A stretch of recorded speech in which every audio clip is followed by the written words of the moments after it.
मेरे दोस्तों, कैसे हैं आप सब। तो मैं फिर हाजिर हूँ आपके सामने बॉलीवुड की एक चटपटी खबर लेके। तो आज मैं जिस शख्स के बारे में बात करने जा रही हूँ वो अपने टाइम पे रहे हैं बहुत ही बढ़िया विलन। जी हाँ, उनकी एक्टिंग देख के लोग दीवाने हो जाते थे और उनके विलन के रोल को देखकर लोग कायल थे उनके। तो आइए आज हम बात करते हैं पुराने दौर के एक विलन के बारे में जिनको शायद सभी एंग्री यंग मैन के नाम से जानते हैं। जी हाँ, हम बात करने जा रहे हैं प्राण का। जी हाँ, हम बात करने जा रहे हैं प्राण की। एक बुरी लत से प्राण की बदली किस्मत, अखबार में छपा इंटरव्यू तो पिता को हुई खबर, बहन से करने लगे सिफारिश। तो आइए बात करते हैं प्राण के बारे में। प्राण बॉलीवुड के दिग्गज खलनायक थे। उन्होंने पर्दे पर अपने किरदार को ऐसे उतारा कि लोगों को उनसे सिर्फ नफरत ही हुई, बल्कि डर भी लगने लगा था। लोग उन्हें गाली देते थे। बच्चे जहां अपनी माँ के आंचल में छिप जाते, वहीं लड़कियां दहशत से भर जाती। नफरत बटोरने में सफल रहे प्राण की फिल्मी दुनिया में एंट्री का किस्सा बड़ा ही दिलचस्प है। करते हैं उनकी फिल्म में एंट्री करने के किस्से। दिल्ली के बल्ली मारान में पैदा हुए प्राण का पूरा नाम है प्राण कृष्ण सिकंदर था। प्राण को फिल्मों में एंट्री तो आसानी से मिली, लेकिन आगे चलकर उन्हें काफ़ी संघर्ष भी करना पड़ा था। कम लोगों को पता होगा कि प्राण अपने मेकअप गेटअप पर बहुत काम करते थे। इसके लिए बाकायदा अपने घर में आर्टिस्ट रखते थे।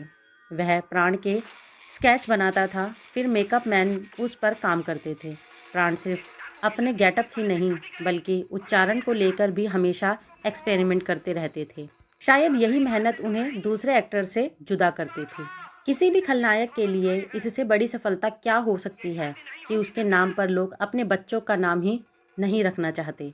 अपने खलनायिका के दौर को याद करते हुए प्राण ने एक इंटरव्यू में बताया था कि उपकार से पहले सड़क पर मुझे देखकर लोग अरे बदमाश और लफंगे गुंडे कहा करते थे। मुझे शक की निगाहों से देखा करते थे। जब मैं पर्दे पर आता तो बच्चे अपनी माँ की गोद में दुबक कर आंचल में छुप जाते थे।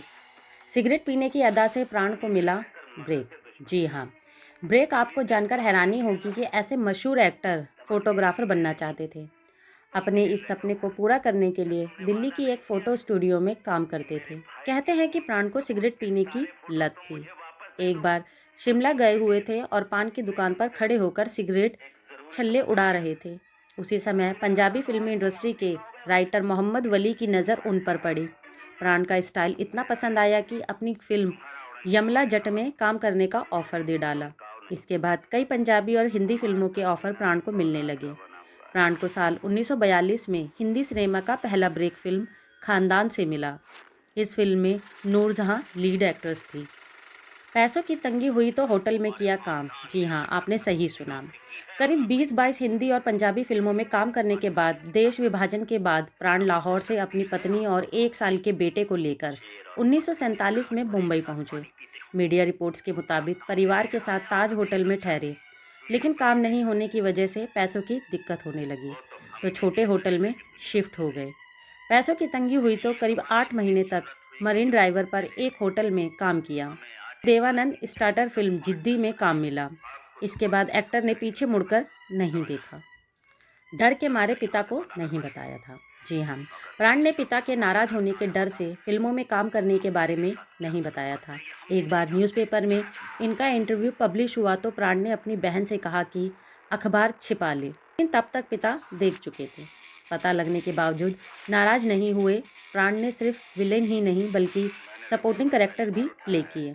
प्राण की पॉपुलैरिटी का अंदाज़ा इसी से लगा सकते हैं कि अपने समय के हाईएस्ट पेड एक्टर थे।